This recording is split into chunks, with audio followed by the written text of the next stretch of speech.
할렐루야. 하나님은 살아계십니다. 오늘 말씀 마가복음 10장 17절부터 31절까지 본문으로 영적인 사고방식이란 제목으로 말씀을 나누겠습니다. 예수께서 길에 나가실새 한 사람이 달려와서 꿇어앉아 묻자오되 선한 선생님이여 내가 무엇을 하여야 영생을 얻으리이까? 예수께서 이르시되 네가 어찌하여 나를 선하다 일컫느냐? 하나님 한 분 외에는 선한 이가 없느니라. 네가 계명을 안 하니 살인하지 말라, 간음하지 말라, 도둑질하지 말라, 거짓 증언하지 말라, 속여 빼앗지 말라, 내 부모를 공경하라 하였느니라. 그가 여짜오되 선생님이여 이것은 내가 어려서부터 다 지켰나이다. 예수께서 그를 보시고 사랑하사 이르시되 네게 아직도 한 가지 부족한 것이 있으니 가서 내게 있는 것을 다 팔아 가난한 자들에게 주라. 그리하면 하늘에서 보화가 내게 있으리라.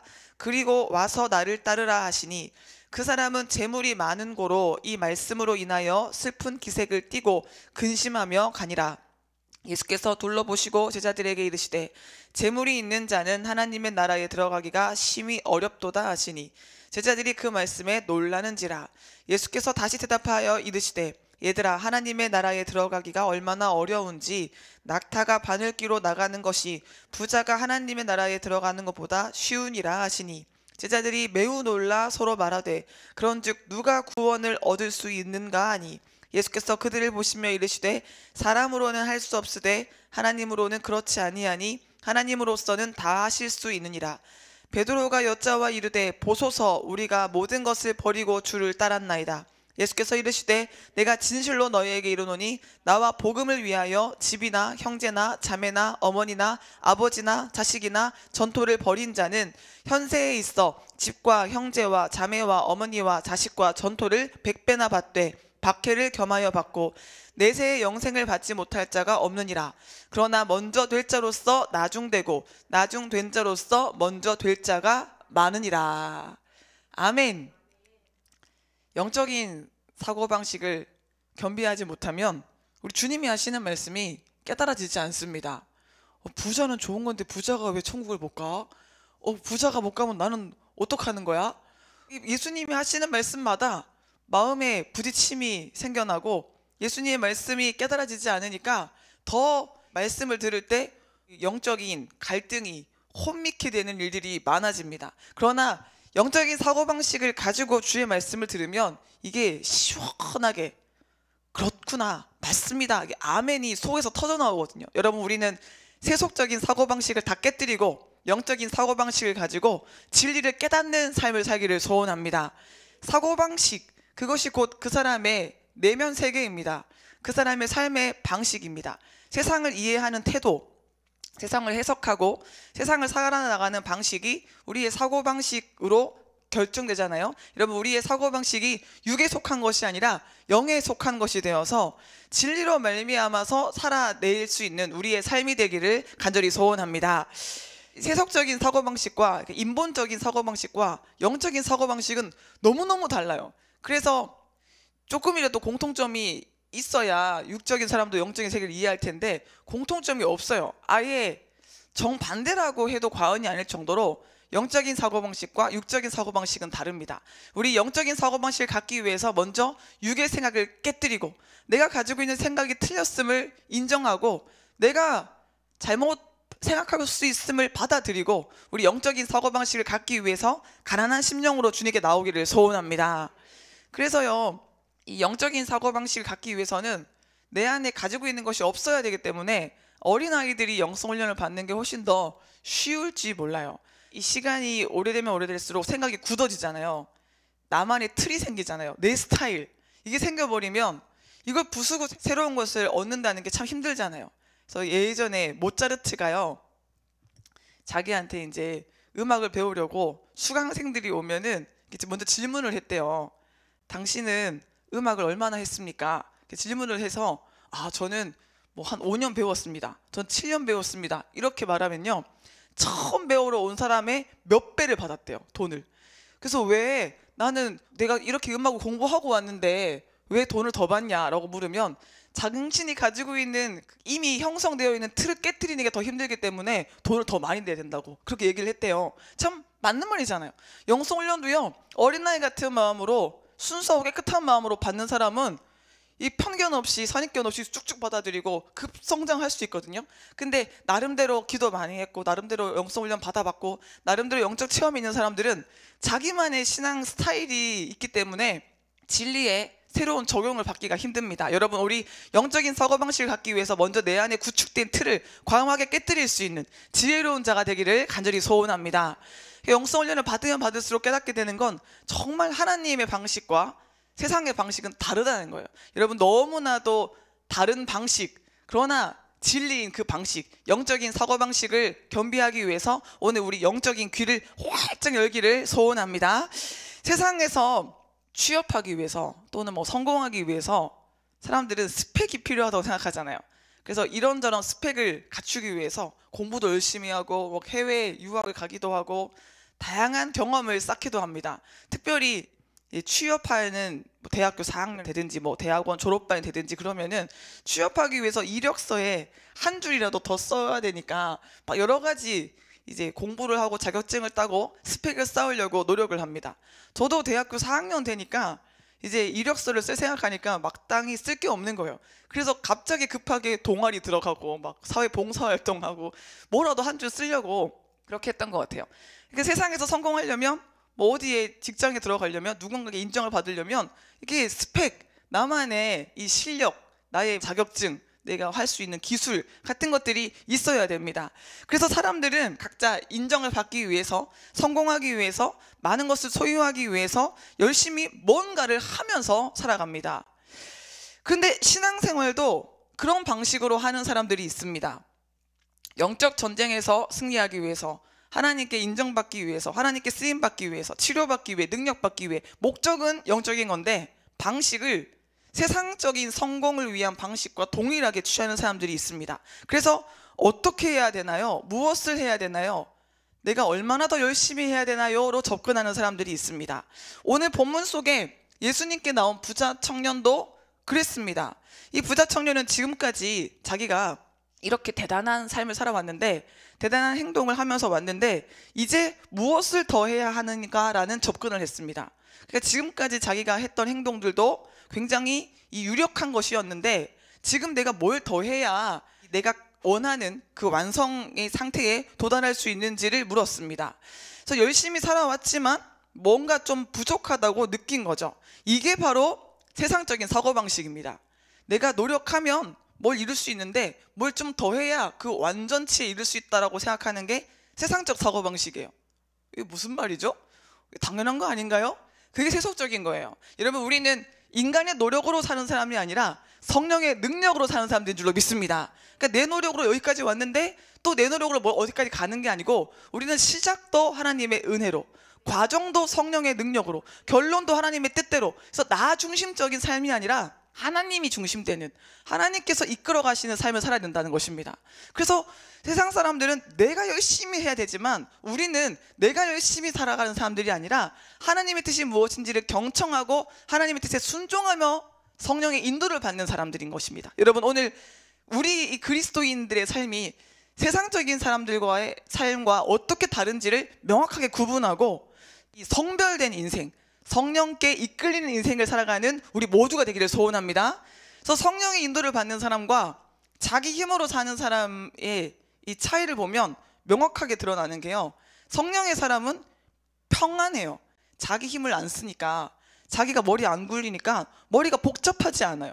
단순하고 늘 이 마음 가운데 온유함이 있어요. 왜냐? 내가 사는 인생이 아니기 때문에 완전하신 그분이 인도하시는 삶을 내가 견인되어 따라가기 때문에 마음이 늘 갈등이 없는 거죠. 근데 내가 인생을 살아보려고, 내가 잘해보려고 애쓰는 세속적인 사고방식으로 사는 사람들은 늘 보면 이게 딱 힘이 들어가 있어요. 긴장이 돼 있어요. 이 미간에 이렇게 딱 두 줄 신경 쓰는, 뭔가 몰두하고 있는, 몰두는 좋은 거지만 뭔가 이렇게 자기 힘으로 해보려고 이렇게 막 집중하는 그 긴장의 상태가 끊이지 않고 뭔가 이렇게 자기 뜻대로 이루어야만 한다는 그 욕심의 상태, 안 되면 안 된다는 그런 불안의 상태, 그런 상태가 이어지기 때문에 딱 보면요, 평안함이 없어요.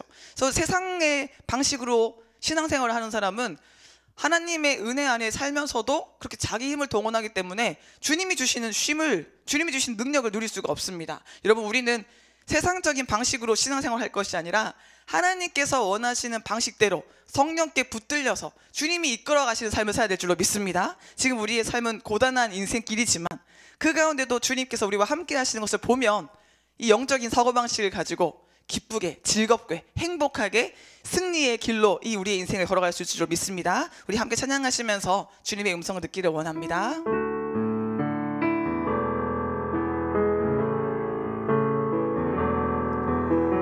고단한 인생길 힘겨운 오늘도 예수 내 마음 마시네. 지나간 아픔도 마주할 세상도 예수 내 마음 마시네. 믿음의 눈 들어 주를 보리. 이 또한 지나가리라. 주어진 내 삶의 시간 속에 주의 뜻 알게 하소서. 여러분, 세상의 헛됨을 알고 하나님의 영원함을 알고 세상의 무가치함을 알고 하나님의 가치를 아는 것, 이것이 우리의 지혜 아니겠습니까? 영의 눈이 활짝 열리는 이 시간 되기를 간절히 소원합니다. 본문에 나온 부자 청년은 예수님께 나와서 신령한 것을 구하고 있지만 육적인 사고 방식으로 접근하고 있습니다. 그래서 인간의 노력으로 뭔가 성취할 수 있다, 좀 더 하면 더 대단한 것을 얻을 수 있다. 그런데 그렇게 믿으면서도 이 안에 불안함과 불완전함을 느끼고 있습니다. 이것이 바로 인간의 어리석음이자 교만입니다. 어렴풋하게 느껴지는 영적인 감각은 늘 공허함, 부족함, 불안함을 외치는데 육의 생각들은 항상 자기 힘으로 뭔가 이룰 수 있다고 말하는 것입니다. 내가 좀 더 애쓰면 내 안의 불안을 해결할 수 있을 거야. 내가 좀 더 노력하면 내 자녀의 문제 해결할 수 있을 거야. 내가 좀 더 발버둥 치면 내 인생의 문제 해결할 수 있을 거야 라고 생각하는 것이 인간의 교만이자 어리석음입니다. 사랑하는 여러분, 오늘 우리는 육적인 사고방식 다 깨뜨리고 영적인 사고방식을 가지고 오직 하나님의 능력으로 살기를 소원합니다. 사실 육적인 사고방식으로 만들어진 인간의 노력은 모두 다 불완전합니다. 인간이 애쓰고 수고하는 모든 것이 헛된 것입니다. 우리는 먼저 이것을 깨달아야 됩니다.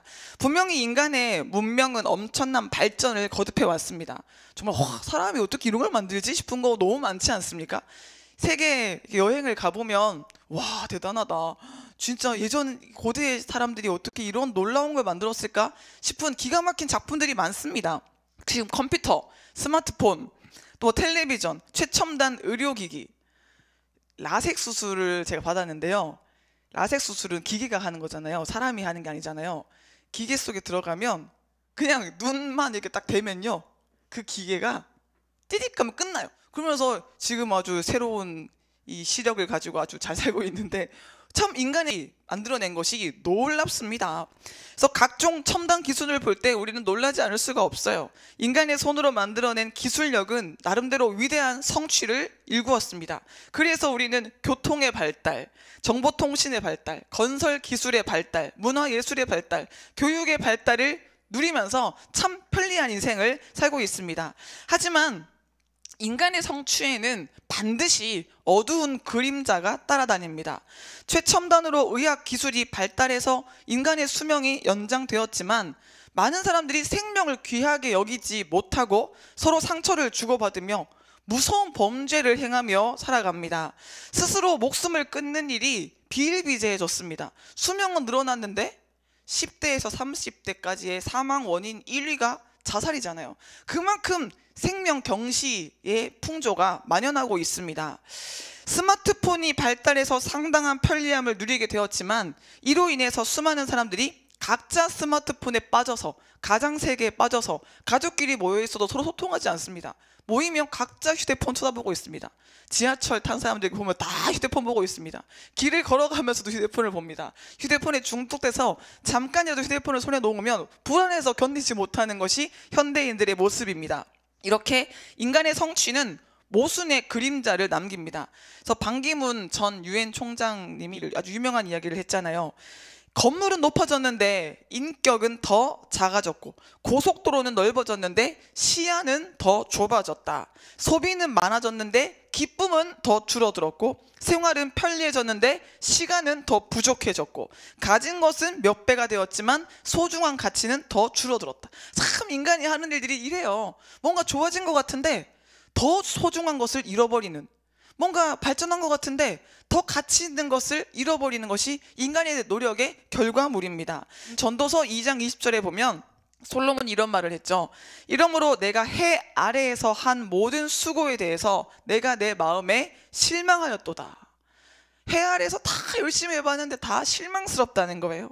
어떤 사람은 그 지혜와 지식과 재주를 다하여 수고하였어도 그가 얻은 것을 수고하지 아니한 자에게 그의 몫으로 넘겨주리니 이것도 헛된 것이며 큰 악이로다. 우리는 하나님 없이는 살아갈 수가 없어요. 우리는 주님이 주시는 사명, 우리에게 부여하신 이 예배의 축복, 그것을 붙잡고 살지 않으면 인생의 기쁨을 누릴 수가 없습니다. 여러분, 오직 하나님의 놀라우신 은혜 안에서 인생의 가치를 발견하고 날마다 이 헛된 것을 청산하고 진리를 누리는 우리의 삶이 되기를 간절히 소원합니다. 그래서 우리는 스스로 계획하고 스스로 진행하고 스스로 성취해내는 인생을 멈추고, 내가 막 이렇게 밟아놓치는 인생을 멈추고 진리를 따라서 영적인 사고를 해야 합니다. 역사의 알파와 오메가가 되시는 하나님의 성취는 언제나 완전합니다. 때때로 하나님은 우리를 광야라는 힘겨운 장소로 이끌기도 하시지만, 이를 통해서 죽음과 절망을 초월하는 소망의 부활을 경험하게 하십니다. 때때로 환난과 역경도 허락하시지만 이를 통해서 우리를 연단해서 영적인 성숙을 얻게 하십니다. 그래서 영원한 영광을 얻게 하십니다. 그래서 하나님이 행하시는 일을 따라 살아갈 때 우리는 가장 온전한 성취를 이룰 수가 있는 겁니다. 여러분, 내가 움직이는 삶을 이제는 멈추고 하나님께서 이끌어 가시는 삶을 살도록 온전히 순종하도록 결단하는 우리가 되기를 소원합니다. 예수님은요, 십자가에서 죽으심으로 우리에게 필요한 모든 것을 다 이루셨어요. 십자가에서 예수님이 마지막으로 하신 말씀이 무엇입니까? 다 이루었다. 그러니까 우리가 뭔가를 막 두잉할 게 없다는 거예요. 뭔가 막 애쓸 게 없다는 거예요. 내가 더 노력할 게 없다는 거예요. 그럼 그리스도인들은 가만히 있으면 됩니까? 우리는 뭐 허수아비처럼 움직이지도 않고 가만히 있으면 됩니까? 이런 말이 아니에요. 우리 영적인 말 영적으로 이해해야 돼요. 그러니까 주님이 다 이루놓으셨기 때문에 우리는 뭐냐면요, 주님께서 우리에게 주신 그 진리대로 순종하기만 하면 된다는 거예요.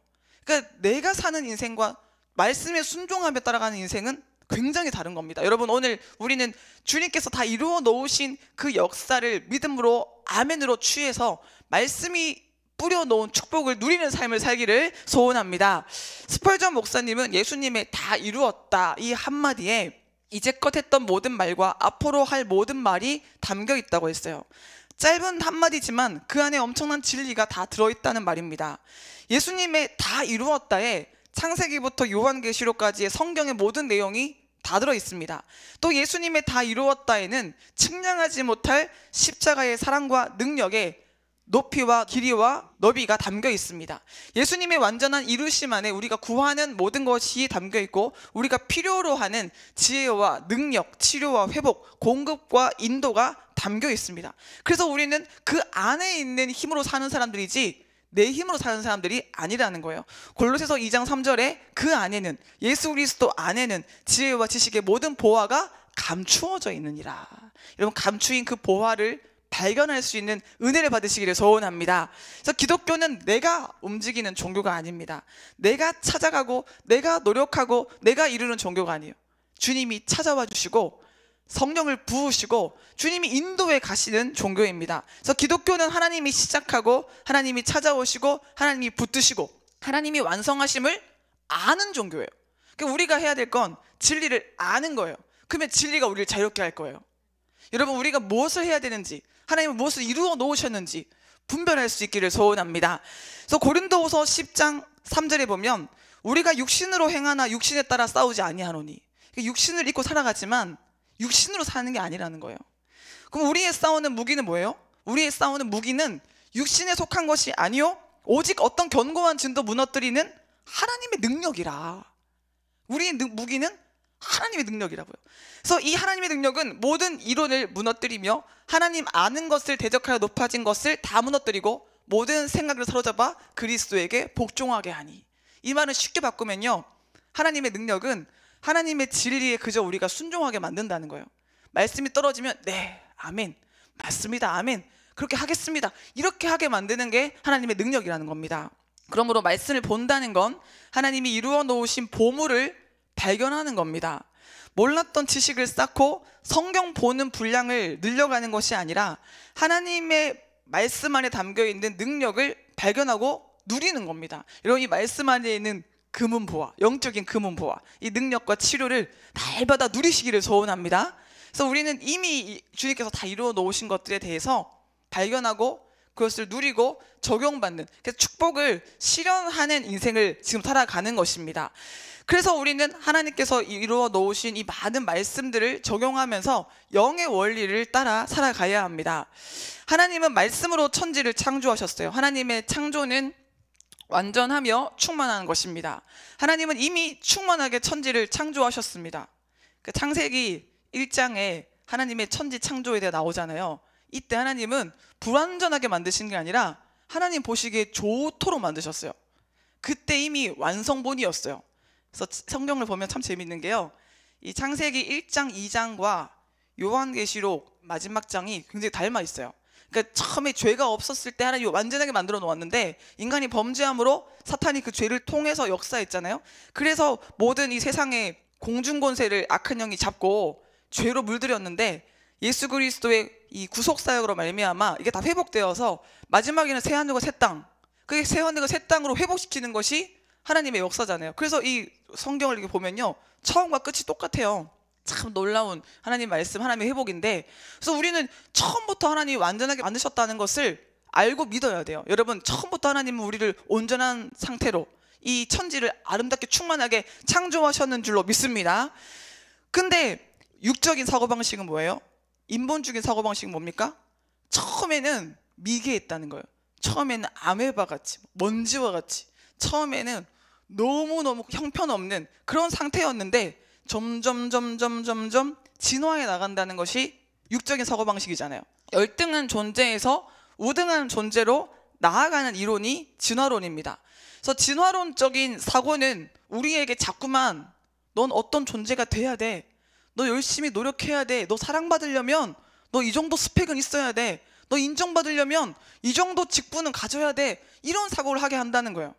그래서 위선의 옷을 입게 만들고 가식의 옷을 입게 만든다는 겁니다. 그래서 진화론적인 사고는 자꾸만 우리에게 노력해라, 공부해라, 돈 벌어라, 그래서 더 나은 존재가 되라 라고 자극합니다. 그래서 진화론적인 세상 속에는 차별이 있어요. 귀한 사람이 있고 천한 사람이 있어요. 능력 있는 사람이 있고 능력 없는 사람이 있어요. 근데 이러한 진화론적인 사고방식, 인본주의적인 사고방식은 영적인 사고방식과 관계가 없는 하나님을 대적하는 사고방식이에요. 여러분, 우리는 이미 존귀하게, 이미 처음부터 하나님의 형상과 하나님의 모양대로 창조되었음을 믿고 우리에게 부여된 능력을 신뢰하기를 소원합니다. 그래서 막 애써서 내가 만들어 가야 되는 존재가 아니고 이미 완성된 사람들이라는 거예요. 근데 죄가 더딥혀진 거죠. 그러니까 우리는 작은 존재에서 큰 존재로 나아가는 게 아니고요, 완성이 됐는데 죄가 더딥혀졌기 때문에 더딥혀진 그 죄를 벗겨내야 하는 사람들이에요.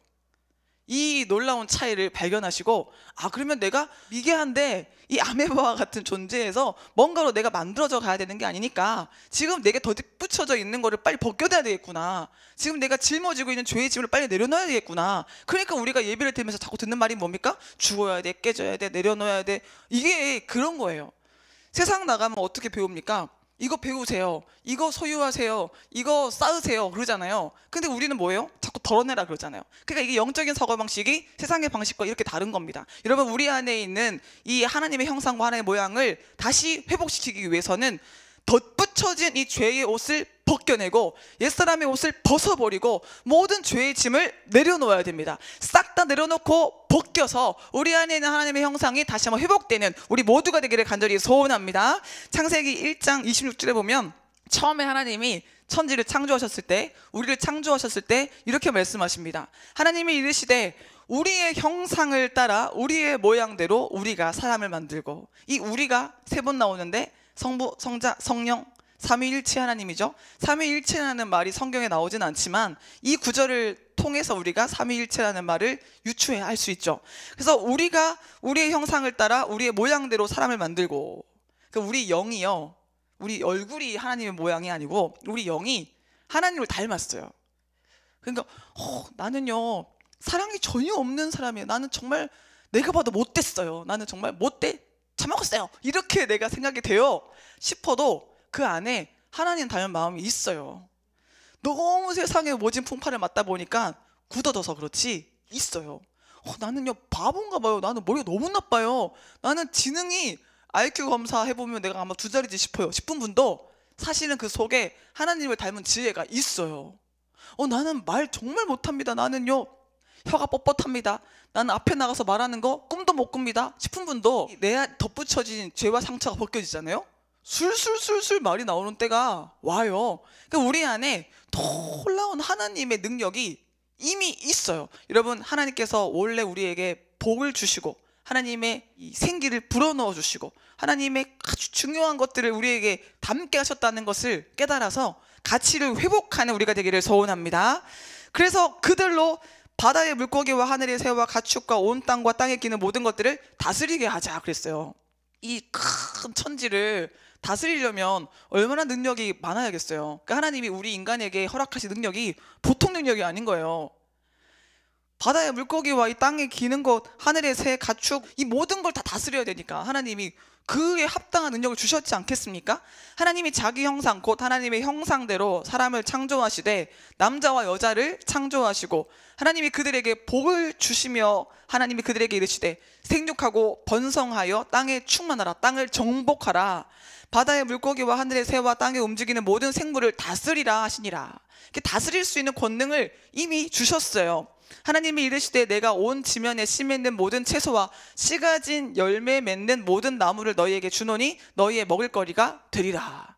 그래서 이미 완전한 능력을 부여하셨다는 겁니다. 그래서 우리는 열등한 모습에서 우등한 존재로 나아가야 될 사람들이 아니라 이미 존귀하게 창조된 사람들이에요. 이 진리를 깨닫고 기뻐하시기를 소원합니다. 그래서 제가 체험적으로 깨달은 게 뭐냐면 세상에 안 이쁜 사람은 없다. 세상에 똑똑하지 않은 사람은 없다. 세상에 멋지지 않은 사람은 없다. 다만 죄에 파묻혀 있을 뿐이다. 이것을 제가 영혼의 샘에서 백송교회에서 있으면서 발견한 거예요. 처음에 올 때는요 하나같이 눌리고 피폐한 모습으로 오시잖아요. 그래서 야, 저분은 무슨 큰 병이 있으신가 봐. 저분은 다 망했나 봐. 저분은 진짜 너무 심각한가 봐. 야, 어떻게 저렇게 이거 너무 처참한 상황이시구나 싶은데 예배를 드리잖아요. 은혜를 받고 영에 깨어나면 사람이 이렇게 막 변해요. 이목구비는 똑같은데 사람이 바뀌거든요. 이제 저는 이제 앞에서 설교하면서 보니까 그 변화를 제가 아주 얼마나 정확하게 보겠습니까? 분명히 그분인데 그분이 아니에요. 막 이렇게 그 속에 있는 이 영적인 아름다움들이 깨어나기 시작하면서 와, 분명히 안 이뻤었는데 이뻐지고 분명히 이 사람이 이렇게 또릿또릿하지 않았는데 막 총명해지고 바뀌거든요. 근데 그 바뀌는 게 없었던 모습이 나오는 게 아니잖아요.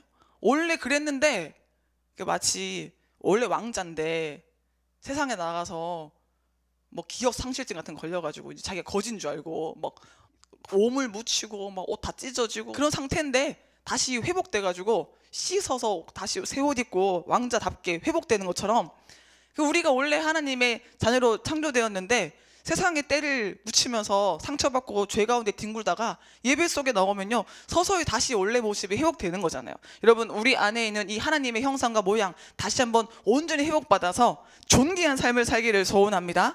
그러니까 사고방식 자체가 바뀌어야 돼요. 나는 원래 이렇게 무식해. 나는 원래 모질해. 나는 원래 바보야. 나는 원래 못생겼어. 나는 원래 아무것도 못해. 이거는 영적인 사고방식이 아니라고요. 이건 육적인 사고방식이에요. 너 왜 이 모양이냐? 이거 영적인 사고방식 아니에요. 그래 너 그거밖에 안 되지. 영적인 사고방식 아니에요. 이거 영적인 사고방식은 우리 안에 부여된 하나님의 능력을 인정하고 그것을 선포하는 거예요.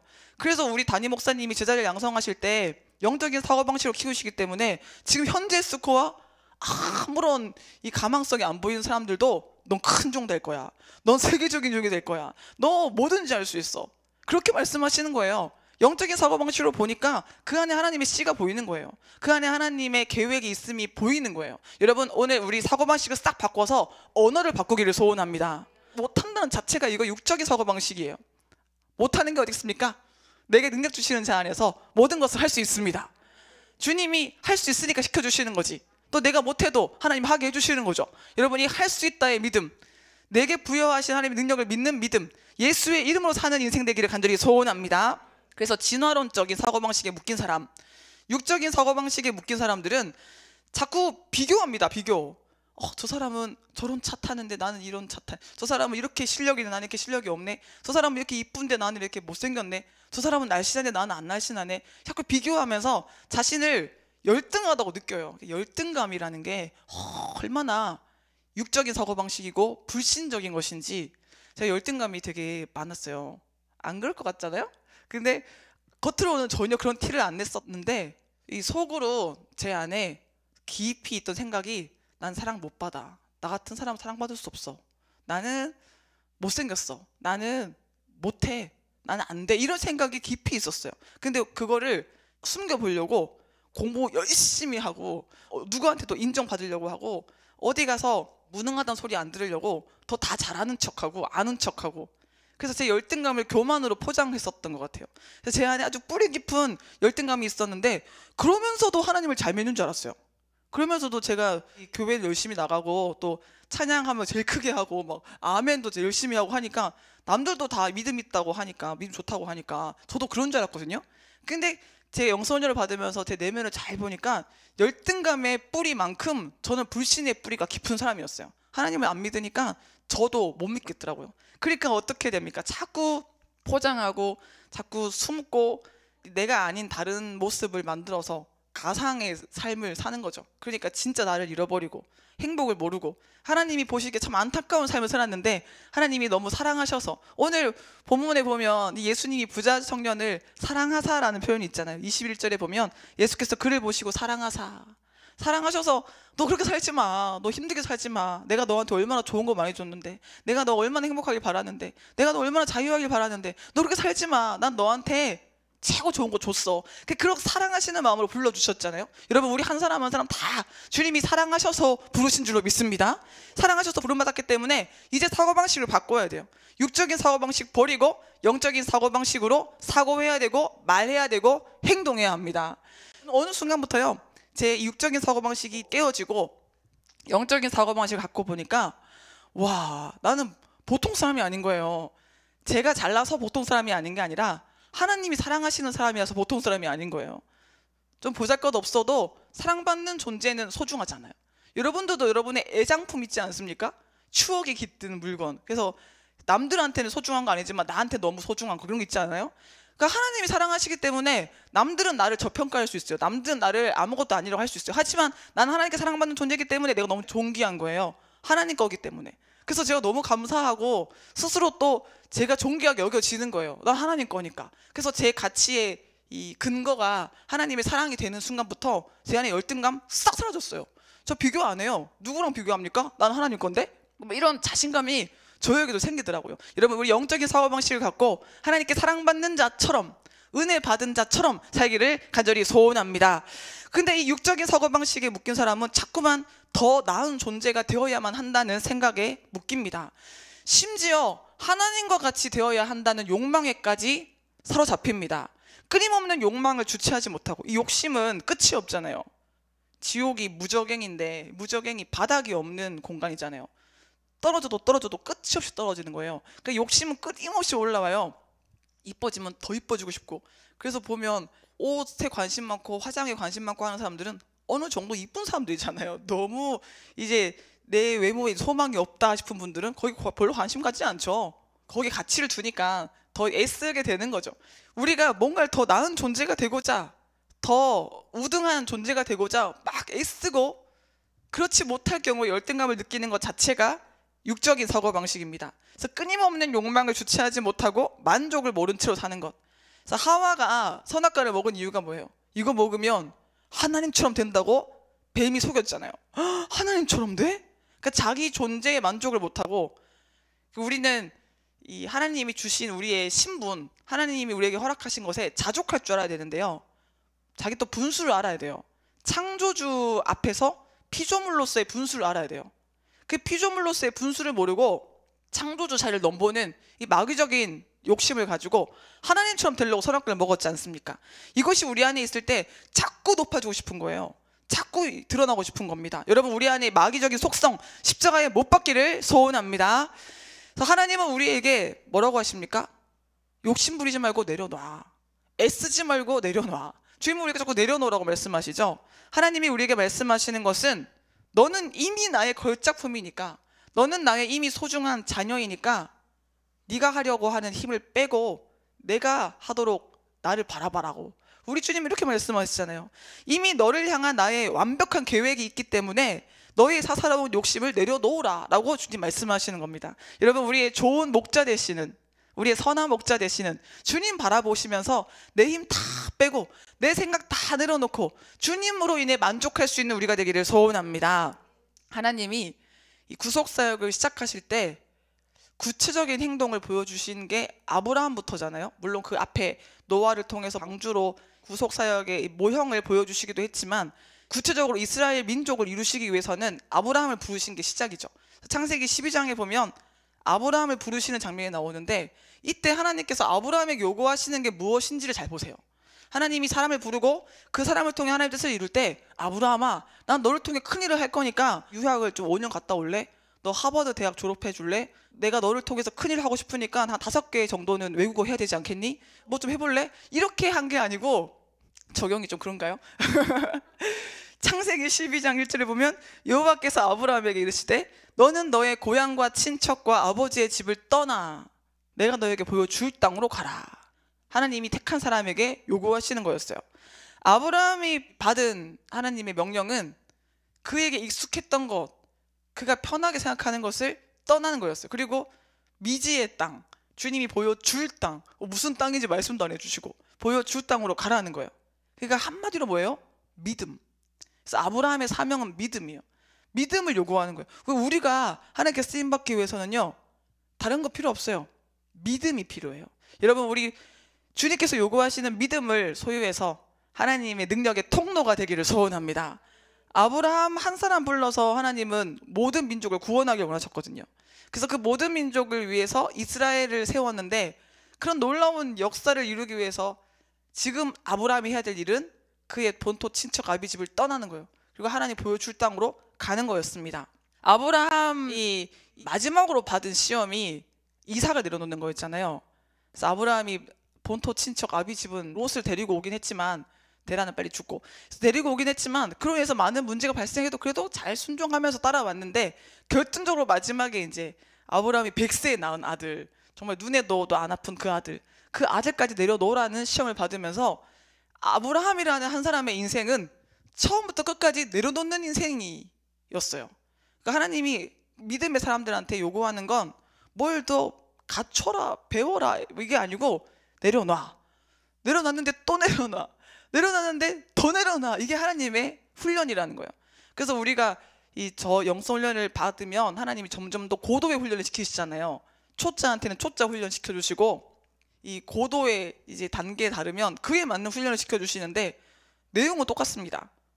내려놔라, 또 내려놔라, 더 깊은 거 내려놔라. 여러분, 오늘 내가 내려놔야 될 것이 무엇인지를 깨닫고 주의 명령에 따라 내려놓을 수 있는 우리가 되기를 소원합니다. 근데 우리는 육적인 사고방식이 본능적으로 있기 때문에 이게 잘 안 돼요. 우리는 수중에 뭔가를 쥐고 있어야 안전하다고 생각합니다. 근데 이게 여러분, 정말 돈이 있으면 사람이 행복하게 살 수 있습니까? 근데 그 사람들은 자꾸 뭔가를 쥐려고 해요. 돈 있어야 돼. 나 인정은 받아야지. 내가 어디 나가도 이 정도의 사람들한테 인정은, 명성은 내가 얻어야지. 여러분이 꽉 쥐고 안 놓으려고 하는 게 뭡니까? 사람이 처음에 태어났을 때 본능적으로 힘이 있는 곳이 크게 두 가지잖아요. 엄마 젖을 빠는 힘하고 손에 움켜쥐는 것. 뭔가를 이렇게 움켜쥐려고 해요. 편안하게 내려놓는 게 잘 안 됩니다. 그래서 우리가 기도하는 모습도 보면요, 다 힘 빼고 다 이렇게 주위에 맡기는 사람 별로 없어요. 막 이렇게. 저도 예전에 기도할 때 그렇게 움켜쥐면서 기도했었어요. 막 움켜쥐면서 기도하는데 그런 줄도 몰랐는데요, 어떤 사역자분께서 제가 막 기도하고 있는데 오셔가지고 힘 빼세요 이렇게 손을 펴주시는 거예요. 근데 그때 저는 이제 깨달은 거예요. 아, 내가 이렇게 움켜쥐고 기도했구나. 근데 그러고 보니까요, 이것만 움켜쥔 게 아니고 얼굴은 또 오만상 인상을 쓰고 막 온몸에 힘주고 이렇게 기도를 했거든요. 기도도 참 힘들게 했었어요. 근데 하나님이 우리에게 원하시는 건 펴라, 내려놔라, 힘 빼라. 네가 하는 게 아니니까, 내가 해주는 거니까. 여러분, 기도는 뭐예요? 우리가 막 거룩해지는 겁니까? 우리가 막 능력을 따내는 겁니까? 아니잖아요. 하나님이 부어주시는 거 받는 시간이잖아요. 하나님이 치료해 주시는 거 받는 시간이잖아요. 병원에 가면 의사가 치료해 주기 때문에 환자는 뭐 합니까? 주사 놓을 때 뭐라고 해요? 톡톡 힘 빼세요 그러잖아요. 선생님이 찔러주니까, 간호 선생님이 찔러주니까 우리는 힘 빼야 돼요. 이제 말씀에 검이 훅 들어올 때, 성령의 불방망이가 팍 떨어질 때 우리는 힘 빼고 아멘 받아들이면 되는 거예요. 근데 자꾸 내가 막, 그것이 우리의 육적인 사고방식인데 다 깨뜨리고 내려놓고 펼 수 있는 우리가 되기를 소원합니다. 이미 하나님은 온전한 영인 하나님의 영, 성령을 우리 안에 주셨습니다. 그러므로 말씀을 본다는 건, 말씀을 듣는다는 건 하나님으로 말미암은 충만한 경지에 나가는 것이고, 그 충만함이 이미 우리 안에 있음을 발견하는 겁니다. 하나님이 나를 멀리 떠난 줄 알았는데 아니네, 내가 떠났었네. 이미 하나님은 내 안에 사랑을 충만히 부어주셨네, 깨닫는 겁니다. 그러므로 우리의 인생은 하나님이 공급하시는 것으로 사는 인생인데, 이미 부어주신 것을 발견해내가면서 또다시 새롭게 부어주신 은혜를 경험하면서 살아가는 인생입니다. 여러분, 이 시간 오직 우리에게 허락하신 하나님의 능력을 신뢰함으로 말미암아 그 능력으로 충만한 삶을 살기를 소원합니다.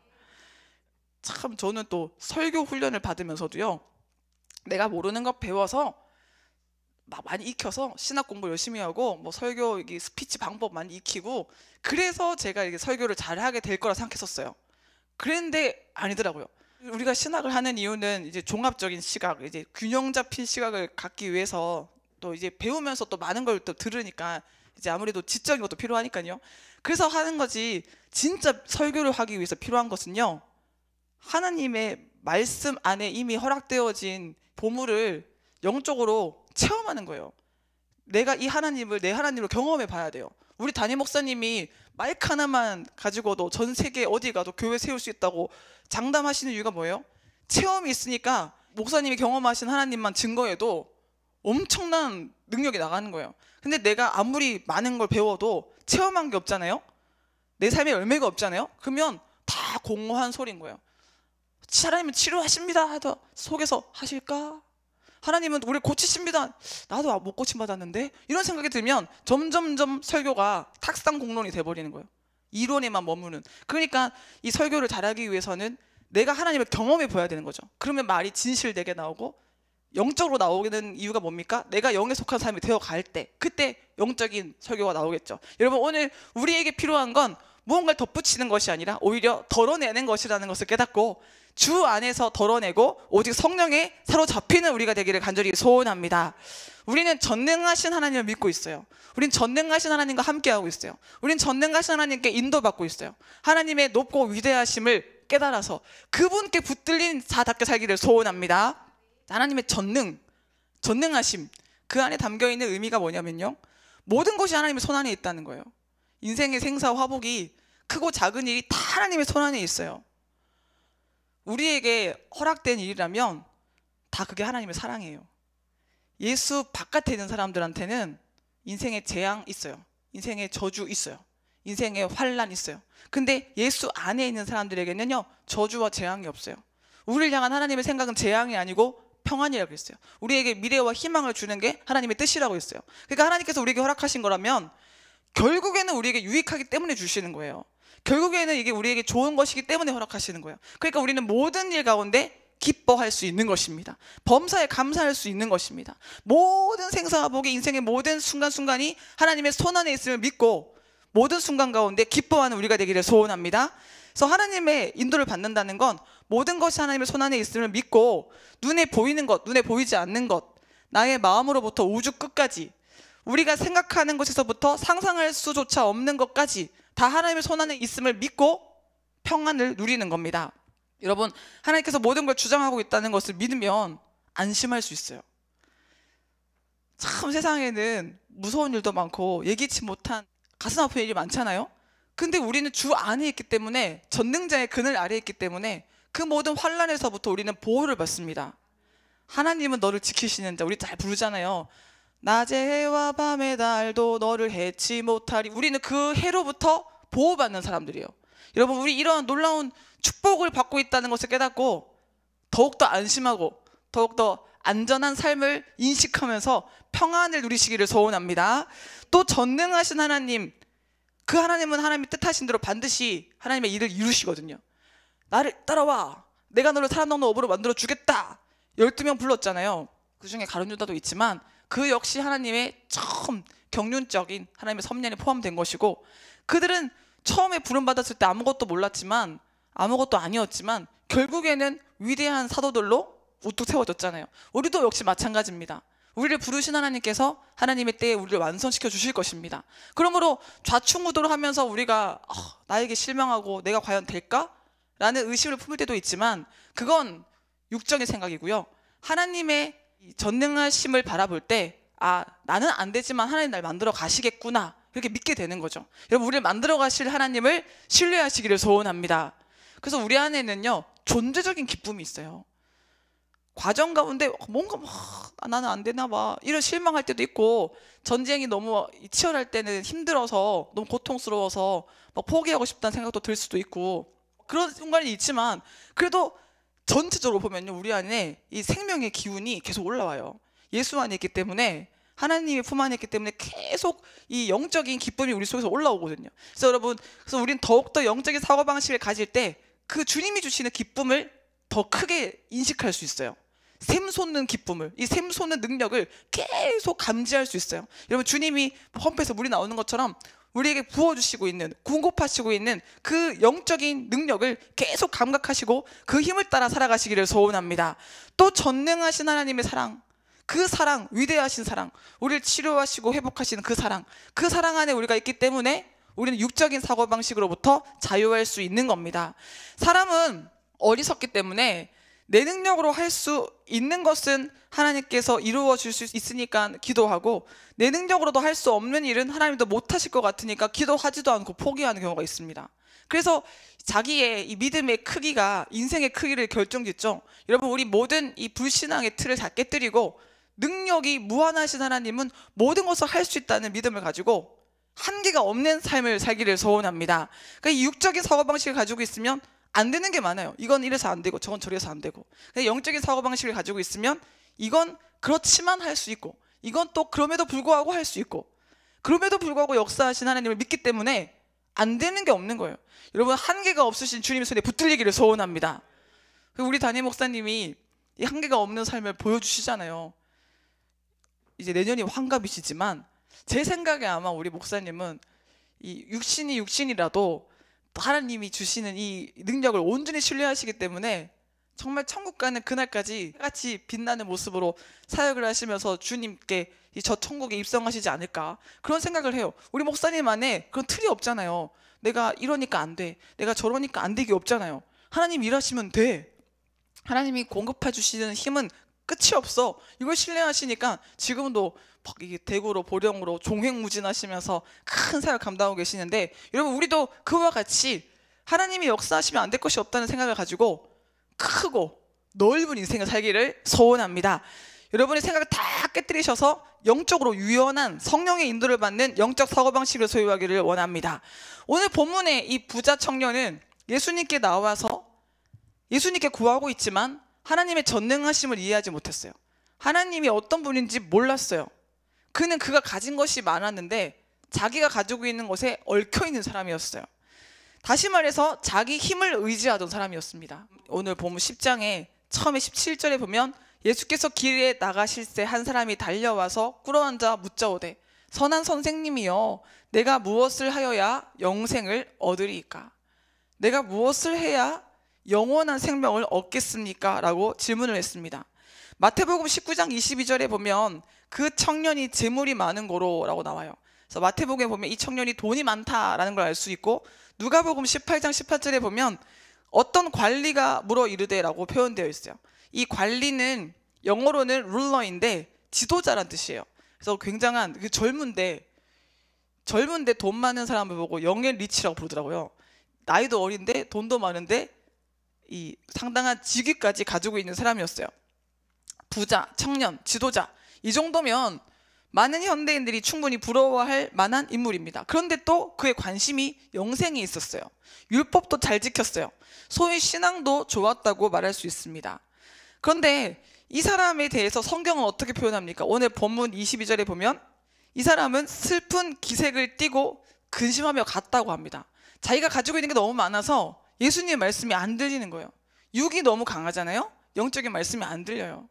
여러분, 설교가 잘 안 들릴 때는 분명히 내가 육신적으로 많이 치우치고 있을 때예요. 영적으로 가난하면, 심령이 가난하면 무슨 말씀이든지 이게 내 걸로 막 쫙쫙 들리는데, 내게 주신 말씀으로 너무 끌수동이처럼 와닿는데, 육적으로 내가 너무 이렇게 세상적인 욕심을 가지고 세상적인 열심을 가지고 살다 보면 말씀이 잘 귀에 안 들어옵니다. 그러니까 이 사람은 분명히 영생을 구하면서 주님께 왔지만 주님이 하시는 말을 받아들일 수 없었어요. 주님이 하시는 말을 이해할 수 없었습니다. 그런데 예수님은 이 청년을 사랑하셨어요. 오늘 우리가 이런 위치에 있지는 않습니까? 사랑받는데 분명히 은혜 받고 있는데 내가 너무 커서 그 사랑을 못 느끼는 거예요. 내가 너무 강해서 그 사랑과 관계없는 삶을 사는 거예요. 여러분, 우리 이러한 애매하고도 불쌍한 인생이 아니라 사랑 주시는 만큼 사랑 받을 수 있는 그런 행복한 인생을 살기를 소원합니다. 그 사랑 잘 받는 사람들 보면요, 마음의 욕심도 많이 처리가 된 상태이지만 그 전에 자기 틀이 없어요. 이렇게 해주는 게 사랑이지 이건 사랑 아니야, 이런 게 없는 거예요.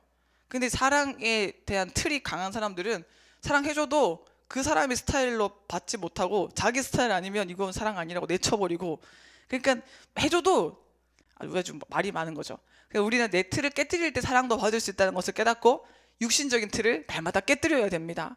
그래서 이 예수님은 그럼에도 불구하고 이 육적인 사고방식을 가지고 있는 청년을 사랑하셨어요. 그래서 21절에 분명히 예수는 그를 보시고 사랑하사. 예수님이 그를 사랑했다는 건 그 안에 영적으로 예쁜 부분이 있다는 거예요. 우리가 보면요, 100% 악한 사람, 100% 선한 사람 이렇게 극단적으로 양분할 수는 없을 것 같아요. 보면 사람마다 이쁜 구석이 다 있어요. 또 동시에 좀 아닌 부분도 같이 섞여 있잖아요. 우리 영성을 받으면서 이쁜 구석은 살려내고 아닌 부분은 이제 깎아내려 가는데, 하나님이 주신 그 영적인 마음이 우리 안에 다 있잖아요. 영의 소욕이 있잖아요. 그래서 그 영의 소욕이 예쁘죠. 예수님이 이 부자 청년 안에 있는 영적인 갈망을 보고 사랑하셨던 것 같아요. 부자 청년은 위선자가 아니었어요. 다른 바리새인들처럼 예수님을 시험하러 온 것도 아니에요. 그는 진지하게 질문한 거예요. 그는 예수님을 밤중에 찾아왔던 니고데모처럼 영생에 대한 관심이 있었어요. 17절에 꿇어앉아 묻는 것을 보면요, 그의 마음이 간절했다는 것도 알 수 있어요. 그렇지만 결국 결론적으로 영생을 얻는 데 실패했습니다. 왜냐하면 그의 육적인 사고방식이 너무 견고했기 때문이에요. 그래서 오늘 우리가 하나님의 말씀을 사모해도요, 육적인 사고방식이 너무 강하잖아요. 그러면 영적인 말씀을 영적으로 안 듣고 이상한 주변머리에서 육적인 거 하나 가지고 시험 들 수가 있어요. 영적으로 보면요, 헌금을 할 수 있는 게 감사한 거거든요. 근데 육적으로 보면, 야, 헌금하는데 교회에서 나 안 알아주나? 교회에서 나 칭찬 안 해주나? 이렇게 돼요. 영적으로 보면 내가 하나님께 쓰임받을 수 있다는 게 그게 감사한 거거든요. 근데 육적으로 보면 힘들게 꼭 해야 돼? 사례비 받는 것도 아닌데 내가 그렇게까지 애써야 돼? 이런 생각이 드는 거예요.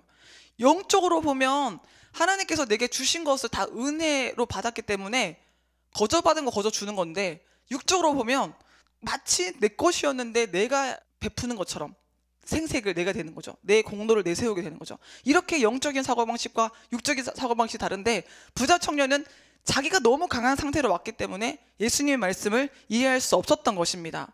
그래서 이 부자 청년이 예수님께 나와서 내가 어떻게 하여야 영생을 얻을 수 있겠습니까? 무엇을 하여야 영생을 얻을 수 있겠습니까? 이 자체부터도 난 지금까지 잘해왔지만 좀 더 뭘 하면 될 것 같으니까 가르쳐 주세요, 이 말이잖아요. 그러니까 시작부터 육적인 접근을 할 수 있다고 볼 수 있습니다. 근데 그에 예수님이 말씀하시기를 네가 어찌하여 나를 선하다 일컫느냐, 하나님 한 분 외에는 선한 이가 없느니라. 이렇게 말씀하신 이유는 예수님과 하나님이 동등하신 분이시지만 하나님의 이 선하심, 하나님의 신성을 더 부각시키심으로 인간의 어리석음을 강조하신 겁니다. 네가 나름대로 애쓰고 노력하지만 네가 가지고 있는 거 가지고는 안 된다. 하나님 한 분이 선하시다. 하나님을 더 인정해야 된다. 하나님을 찾아야 된다라는 말씀을 하신 거죠. 그리고 이어서 하신 말씀이 네가 계명을 안 하니 살인하지 말라, 간음하지 말라, 도둑질하지 말라, 거짓 증언하지 말라, 속여 빼앗지 말라, 내 부모를 공경하라 하느니라. 이렇게 말씀하시니까 이 부자 청년이 바로 하는 말이 선생님이여 이것은 내가 어려서부터 다 지켰나이다. 이런 말을 어떻게 할 수 있을까요? 정말 대단한 사람이에요. 그러니까 자기가 봤을 때 자기는 부족한 게 없는 거예요. 여러분, 남이 보는 내가 생각하는 나와 다를 수 있어요. 그렇죠? 내가 봤을 때 난 열심히 하는데 남이 봤을 때 난 게으를 수 있어요. 내가 봤을 때 나는 착한데 남이 봤을 때 난 못됐을 수 있어요. 이 사람은 자기가 보는 자기가 이렇게 완벽한 사람이에요. 어렸을 때부터 다 지켰다는 거예요. 근데 예수님이 이 땅에 오셔서 하신 일 중에 하나가 뭡니까? 죄가 행위에만 있는 것이 아니라 마음의 동기에 있다라는 것을 보여주셨잖아요. 그래서 미워하는 거나 살인하는 거나 똑같다고 말씀하셨죠. 간음하는 거나 음란한 생각을 품는 거나 같은 거라고 말씀하셨잖아요. 그러니까 예수님은 동기를 드러내시는 분이신데 이 부자 청년은 자기 그냥 행위로 봤을 때 나는 그런 악한 데 안 갖고 악한 행동 안 했다 정도에서 만족해버리는 거죠. 하나님이 무엇을 원하시는지는 관심이 없고 자기가 보기에, 자기가 생각하기에 완벽한 삶을 살았다라고 생각하는 겁니다. 예수님이 그런 그를 보고 사랑하사 안타깝게 여기사 그에게 이렇게 말씀하시죠. 네게 아직도 한 가지 부족한 것이 있으니 네게 있는 것을 다 팔아서 가난한 자들에게 주라. 그리하면 하늘에서 보화가 네게 있으리라. 그리고 와서 나를 따르라 라고 말씀하셨어요. 근데 그 사람은 재물이 많았어요. 가진 돈이 많았어요. 그러니까 그 돈을 버릴 수가 없는 겁니다. 이 말씀으로 인해서 슬픈 기색을 띠면서 근심하고 갔다고 합니다. 여러분, 근심을 왜 하겠어요? 예수님 말씀이 아예 아닌 걸로 들렸으면 근심 안 했을 거예요. 맞는 것 같아요. 그렇게 살아야 되는 것 같아요. 근데 못하겠어요. 이게 이 사람의 상태예요.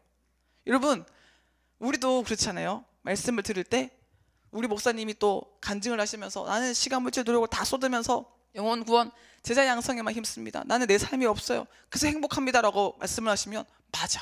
그렇게 살아야 돼. 맞아. 그게 하나님이 기뻐하시는 삶이지. 근데 나는 그렇게 못하겠어 라는 생각이 자연스럽게 들죠. 여러분, 나는 그렇게 못하겠어 라는 생각이 드는 이유가 뭐겠습니까? 아직까지도 육적인 사고방식이 안 깨진 거예요. 이 사람은 아직도 재물을 손에 꽉 쥐고 있는 거예요. 돈으로 살아온 거예요. 돈으로 앞으로 살고 싶은 거예요. 돈이 있어야만 사는 사람인 거예요. 돈 없으면 안 될 것 같은 거예요. 이거 못 놓는데? 이런 생각 때문에 영적인 이해가 조금은 됐었어도, 영적인 이해가 있으니까 슬픈 거죠. 어쨌든 영적인 이해가 조금 돼도 가지고 있는 것을 포기하지 못하니까 근심하고 그냥 가버리는 거예요.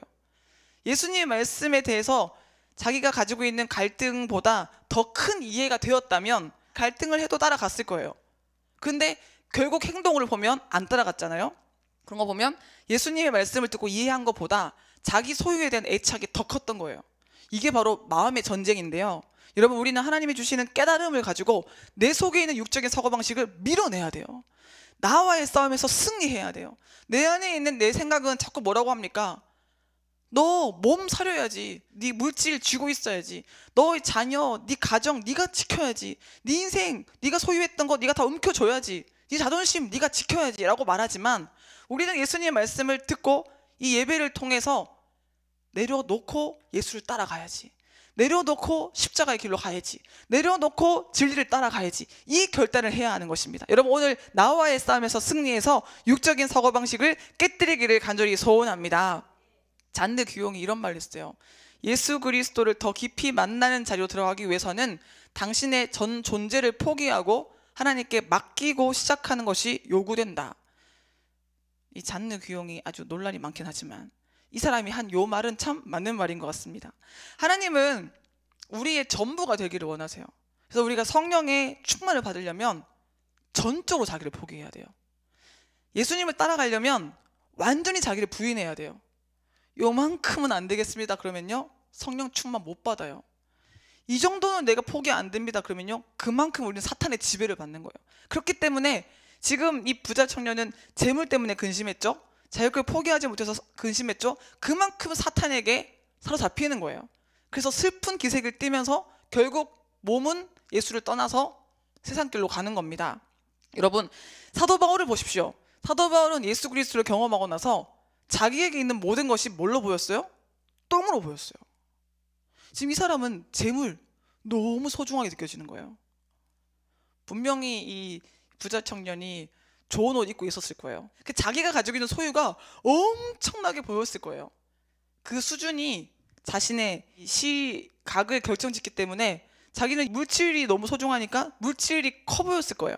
근데 예수를 제대로 만났던 사도 바울은 그가 가지고 있던 모든 것, 사도 바울도 굉장히 많은 걸 가졌잖아요. 그의 출신, 가정, 배경 환경이며 그의 지적인 수준이며 상당한 유력한 사람이었어요. 그러나 예수를 만나고 보니까 그 모든 것들이 똥 같은 거예요. 빌립보서 3장 7절 말씀에 그러나 무엇이든지 내가 유익하던 것을, 내가 예전에는 소중하게 여겼던 것을 내가 그리스도를 위하여 다 해로 여길 뿐더러 또한 모든 것을 해로 여김은 내 주 그리스도 예수를 아는 지식이 가장 고상하기 때문이라. 내가 그를 위하여 모든 것을 잃어버리고 배설물로 여김은 그리스도를 얻고 그 안에서 발견되려 함이니 내가 가진 의는 율법에서 나는 것이 아니요 오직 그리스도를 믿음으로 말미암은 것이니 곧 믿음으로 하나님께로부터 난 의라. 바울이 이래서 멋있는 거예요. 바울이 이래서 위대한 일을 한 거예요. 자기가 가진 게 아무것도 아닌 걸로 보인 거예요. 배설물로 같이 보인 거예요. 우리 담임 목사님이 예전에 피아노 학원 원장님이셨잖아요. 그래서 우리 목사님은 참 평생을 원장님으로 사시는데 피아노 학원 원장님으로 가만히 있어도 순수익만 몇 천만 원이 들어온 그 사업장을 내려놓을 수 있겠습니까 여러분? 정말 잘생긴 신랑과 이제 갓 태어난 누뚱리를 두고 사역 현장에 뛰어들 수 있겠습니까? 그것도 우리 목사님은 사역 한번 하면 정말 엄청난 영적 전쟁을 치르며 사역하시니까 모든 체력을 다 쏟아부어서 시간, 물질, 노력 다 쏟아부어서 주의 일을 하셨는데 그거 할 수 있겠습니까? 근데 그때 우리 목사님이요 그게 눈이 안 보였대요. 그렇게 자녀들을 사랑하시잖아요. 근데 그 눈이 안 보였대요. 우리 목사님은요 어디 가잖아요 거기밖에 생각 안 해요. 마치 눈에 안 보이는 것처럼 사역을 하시니까 또 그렇게 하나님 마음을 잡아주시니까 그렇게 올인하셨던 거죠. 근데 아직도요 여러분 우리 눈에 내가 가지고 있는 이 가정이 뭐 물질이 내 지식이 이게 너무 커 보인다는 건요 아직도 내가 육적인 사고방식을 가지고 있다는 거예요.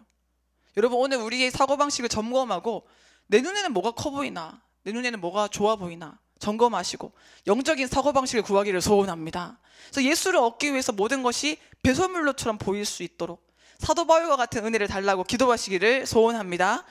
지금 부자 청년이 이 마음속에 하나님이 주신 이 진리에 대한 갈급함, 영생에 대한 사모함이 있었지만 조금 마음속에 이게 뭔가 일어나는 거 있었지만 너무 자기 육적인 사고방식이 크니까 이거를 다 슬픈 마음으로 밟아버리고 육적으로 갔는데 자아를 포기하지 못하면 내 육적인 사고방식을 깨뜨리지 못하면 우리 또한 그럴 수가 있어요. 여러분 우리는 영적인 것의 가치를 깨닫기 위해서 자아를 굴복시키기를 간절히 소원합니다. 자기 생각의 틀이 견고했던 이 부자 청년은 스스로의 생각에 덫에 묶여서 결국 영생에 대한 이 확신을 놓치고 영생의 길로 가지 못했습니다. 하나님은 우리가 내려놓을 때 더 좋은 걸 주십니다. 우리가 부서질 때 우리를 더욱더 강하게 하십니다. 우리가 낮아질 때 우리를 높여주십니다. 아브라함은 이삭을 내려놓았을 때 어떻게 돼요? 이삭을 돌려받고 그가 정말 하나님을 경외하는 줄을 알겠다라고 하나님께 인정받았잖아요. 그래서 우리가 내려놓으면 그걸로 끝이 아니에요. 내려놓음으로 우리의 마음을 보신 하나님께서 더 온전하게 우리를 누리게 하시는 거죠. 이거 없으면 안 된다고 할 때 우리는 그것을 누릴 수 없어요. 포기할 수 있어야 온전하게 누릴 수가 있습니다. 여러분 오늘 예수 그리스도를 발견하기 위해서 그 외의 것들을 배설물로 여길 수 있는 영적인 시력을 받으시기를 간절히 소원합니다. 하나님은 영적인 사람의 관심이 효용성에 있는데 하나님의 관심은 거기에 있지 않아요. 하나님의 관심은 얼마나 짧은 시간에 얼마나 적은 투자로 어떻게 결과물을 만들어서 교회를 부흥시키고 돈 많이 모으느냐에 있지 않습니다. 하나님은 4일이면 갈 길을 40년이 걸리기도 만들기도 하십니다. 하나님은 많은 돈을 헛된 식으로 쓰면서까지 한 영혼을 살리기도 하십니다. 그래서 99마리의 양을 내버려 두고 한 마리 잃은 양을 찾으러 가시지 않습니까? 그런데도 부자 청년은 이런 하나님의 방식을 이해하지 못했어요. 그래서 그저 슬픈 기색을 띠고 떠났을 때 예수님은 제자들에게 이렇게 말씀하십니다. 23절에 제자들에게 이르시되 재물이 있는 자는 하나님의 나라에 들어가기가 심히 어렵도다. 돈이 많은 사람은 돈 때문에 생각이 굳어져서 돈 이상의 것을 보지 못한다는 말이에요. 근데 제자들은 놀랬어요. 이게 무슨 말이야? 아니 부자가 천국에 못 들어가? 26절에 보면요, 제자들이 심히 놀랐다고 그래요. 굉장히 놀랐다는 것을 말하고 있죠. 제자들이 놀란 까닭은 그들이 생각했던 것과 매우 달랐기 때문입니다. 그 당시에 물질적인 부는 하나님이 주신 축복이라고 생각했고, 부를 소유한 권세 있는 자들이 하나님 나라에 들어가기 어렵다는 것은 상상하기도 힘든 것이었기 때문입니다. 근데 예수님이 더 심하게 말씀하시죠. 24절에 25절에 보면 하나님 나라에 들어가기가 어떻게 어려운지, 낙타가 바늘귀로 나가는 것이 부자가 하나님 나라에 들어가는 것보다 쉽다고 말씀하십니다. 여러분, 낙타가 바늘귀에 어떻게 들어갑니까? 바늘귀 실도 못 들어가가지고 우리 이제 눈이 좀 침침하신 분들은 힘들잖아요. 여기 막 집어넣기 힘들잖아요. 근데 낙타가 어떻게 들어갑니까? 낙타가 바늘귀로 들어간다는 말은 한마디로 불가능하다는 거예요. 그럼 부자는 천국 못 갑니까? 그럼 예수님의 말씀을 우리 어떻게 들어야 돼요? 끝까지 들어야 돼요. 그 다음에 하시는 말씀이 무엇입니까? 27절에 보면 사람으로는 할 수 없으되 하나님으로는 그렇지 아니하니 하나님으로서는 다 하실 수 있느니라. 부자가 천국에 들어가는 게 낙타가 바늘귀로 들어가는 것보다 더 힘들다는 말의 이 말을 위한 거예요. 부자는 천국 못 들어가요. 근데 가난한 사람이 들어갈 수 있습니까? 못 들어가요. 우리는 모두가 천국 못 들어가요. 우리는 우리 힘으로 구원받을 수 없어요. 바늘귀로 들어가는 것보다 우리가 구원받는 게 더 힘들어요. 그런데 사람으로서는 할 수 없는데 하나님으로서는 할 수 있어요. 이게 예수님 말씀하시는 핵심이에요. 여러분, 그 말이 무슨 말입니까? 즉 오늘 우리가 은혜 받고 우리가 치료받고 변화받는 거 우리로는 안 돼요. 근데 하나님으로서 할 수 있는 거예요. 우리가 주님께 쓰임받고 우리가 영에 속한 삶을 살고 영혼을 살리는 삶을 사는 거 우리로서는 안 돼요. 근데 하나님으로서는 할 수 있는 거예요. 여러분, 우리는 이러한 영적인 사고의 전환이 일어나기를 소원합니다. 그러니까 물질적인, 세속적인, 이 권위적인, 이 육적인 사고방식이 꽉 차면 부자가 왜 못 들어가? 이렇게 되는 거지만 영적으로 이해하면 오직 하나님의 능력으로 되는 거구나. 이게 쉽게 이해가 되는 거죠. 여러분, 하나님의 능력으로 모든 것이 가능하다는 것이 여러분의 마음 깊은 곳에서 깨달아지기를 간절히 소원합니다. 이게 확 깨달아지면 뭐가 터져 나오냐면요, 안 되는 게 없구나. 안 될 사람도 없구나. 안 될 일도 없구나. 이게 돼요. 근데 여기까지 쫙 말씀이 안 풀리면 걸리는 게 많은 거예요. 나도 안 되는데, 나도 이게 재물 못 내려놓겠는데, 나도 슬픈데, 나도 근심되는데, 막 갈등하다가 이 말씀을 그 다음 단계로 못 넘어가는 거예요. 여러분, 신적인 형통의 단계에 이르려면 나를 다 깨뜨리고 그저 예수님 따라가면 돼요. 여러분, 좋은 목자 되신 예수님을 따라가셔서 하나님의 능력으로 모든 것이 가능한 인생을 사시기를 소원합니다. 예수를 얻기 위해 모든 걸 배설물로 여겼던 사도 바울의 고백이 뭡니까? 고린도전서 15장 10절에 그러나 내가 나된 것은 하나님의 은혜로 된 것이니 내게 주신 그의 은혜가 헛되지 아니하여 내가 모든 사도보다 더 많이 수고하였으나 내가 한 것이 아니요 오직 나와 함께 하신 하나님의 은혜로다.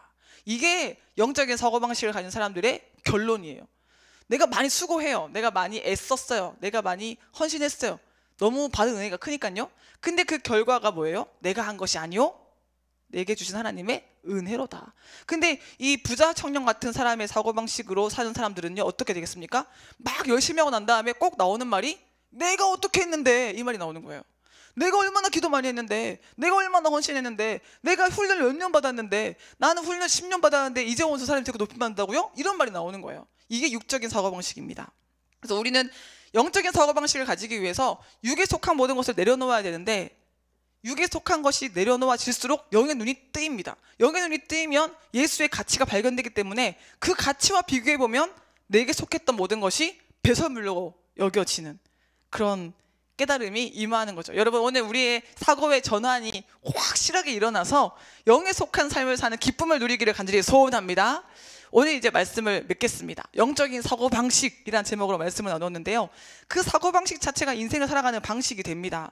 오늘 부자 청년은 영생을 구하는 신령한 것을 사모하는 마음으로 왔으나 재물을 붙들고 있는 육적인 사고방식 때문에 재물을 놓고 가난한 사람들에게 나눠주고 나를 따르라는 예수님의 말씀을 듣지 못했습니다. 조금은 깨달아졌지만 그 깨달음이 자기가 가지고 있는 육신의 소욕보다 훨씬 약했습니다. 그래서 슬픈 기색을 띠고 근심하며 돌아갔습니다. 그러나 예수님은 이어서 제자들에게 뭐라고 말씀하십니까? 부자가 천국 가는 거 힘들지만, 낙타가 바늘기로 들어가는 것보다 더 힘들지만 사람으로서는 할 수 없으나 하나님으로서는 할 수 있다고 말씀하십니다. 즉, 우리가 내려놓는 것, 우리가 끼어지는 것, 우리는 안 되지만 하나님의 능력으로는 가능하다는 것입니다. 그러니까 우리는 사람의 생각으로 나오는, 우리 속에서 나오는 인본적인 육신적인 사고방식을 다 깨뜨리고 사람으로서는 안 돼도 하나님의 능력으로 모든 것이 가능하다는 이 신본주의적인 생각을 가지고 범사에 오직 하나님의 뜻을 따라가기를 소원합니다. 이제 여러분 모두가 영적인 사고방식을 가지고 하나님이 공급하시는 완전한 기쁨과 완전한 능력과 완전한 사랑 속에서 천국을 누리시기를 주님의 이름으로 축복합니다. 이 생각이 바뀌는 게 최고의 변화인 것 같아요. 생각만 바뀌면 모든 게 다 바뀝니다. 여러분, 전능하신 우리 하나님, 능치 못하실 것이 없으신 하나님, 그 하나님께 순종하며 깊은 데 금을 내려서 부자 청년처럼 슬픈 기색을 띠지 말고 사도 바울처럼 은혜의 삶을 살기를 소원합니다.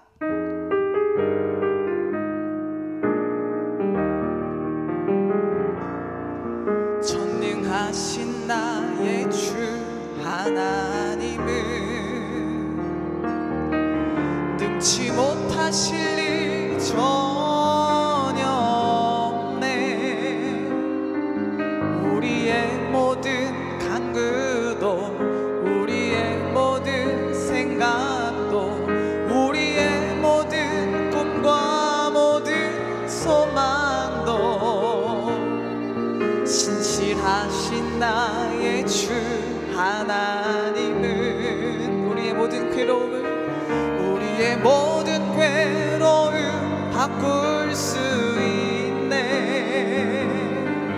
불가능한 일 행하시고 죽은 자를 일으키시니 그를 이길 자 아무도 없네.